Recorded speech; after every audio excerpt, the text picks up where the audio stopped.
Hello friends.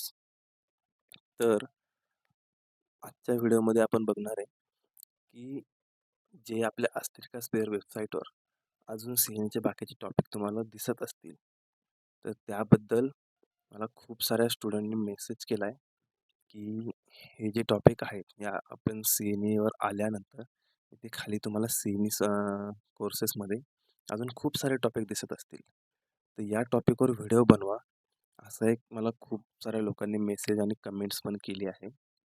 तर मी तुम्हाला सांगू शकतो की कोणीही हे टॉपिक कंप्लीट करू नका, कारण जरी तुम्ही हे टॉपिक कंप्लीट केले तरी तुम्हाला या टॉपिकचे सीएनई पॉईंट नाही भेटणार आहे.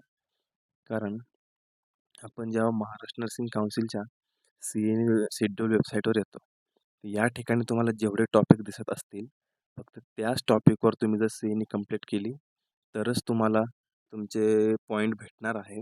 आता या ठिकाणी फक्त एकच टॉपिक सध्या दिसत आहे, हायपरटेन्शन इन प्रेग्नन्सी.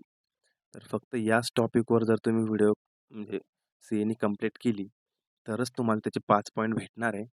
हा टॉपिक सोडून तुम्ही त्यांच्या वेबसाईटला येऊन या ठिकाणी डायरेक्टली कोणताही टॉपिकवर जर सीएनई कंप्लीट केली तरी तुम्हाला त्याचे पॉईंट भेटणार नाही आहे.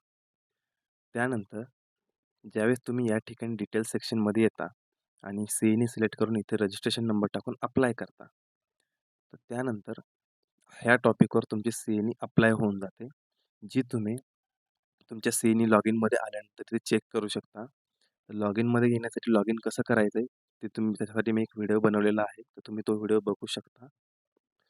तर या आपण सीएनई लॉग इनमध्ये आल्यानंतर या ठिकाणी तुम्हाला राईट साईडला एक स्टुडंट सीएनई लिस्ट असा एक ऑप्शन दिसत असेल, तर यात तुम्हाला जायचं आहे. या ठिकाणी तुम्ही बघू शकता इथे एक अप्लाइड सीएनईचा एक कॉलम आहे आणि एक अटेंड सीएनईचा कॉलम आहे. ज्यावेळेस तुम्ही या ठिकाणी सीएनई अप्लाय करता त्यावेळेस तुमच्या अप्लाय सीएनई टॉपिकमध्ये शो करते आणि त्यानंतर जर तुम्ही ती तुमच्या डायरेक्टली वेबसाईटला अस्त्रिका स्पेअरवर जाऊन तुम्ही कंप्लीट केली असेल, तर त्यानंतर 8 दिवसामध्ये तुमचे जेव्हा पॉईंट क्रेडिट होतात तर त्यावेळेस ते ॲटोमॅटिकली त्या अटेंड सीएनईमध्ये तो टॉपिक तुम्हाला दिसत असेल. तर जर तुम्ही या ठिकाणी अप्लाय सीएनईमध्ये तो टॉपिक अप्लाय केला नसेल आणि डायरेक्टली तुम्ही या सीएनई वेबसाईटवर जाऊन तो टॉपिक फिल करत असेल किंवा कंप्लीट करत असेल, तर त्याचे पॉईंट तुम्हाला नाही भेटणार. आणि जर तुम्ही आत्ता हे पॉईंट ऑलरेडी कंप्लीट केले आहेत, तुम्ही सीएनई एक्स्ट्रावाल्या सीएनई जे कंप्लीट केल्या आहेत आणि फ्युचरमध्ये जर सेम टॉपिकवर जर इथे तुम्हाला सीएनई दिसत असेल, त्यावेळेस जर तुम्ही इथे अप्लाय करायला गेलात, तर त्यावेळेस तुम्हाला ऑलरेडी कंप्लीटेड असा एक एरर शो करेल आणि त्यावेळेस तुम्हाला त्या सीएनईचे पॉईंट नाही भेटणार.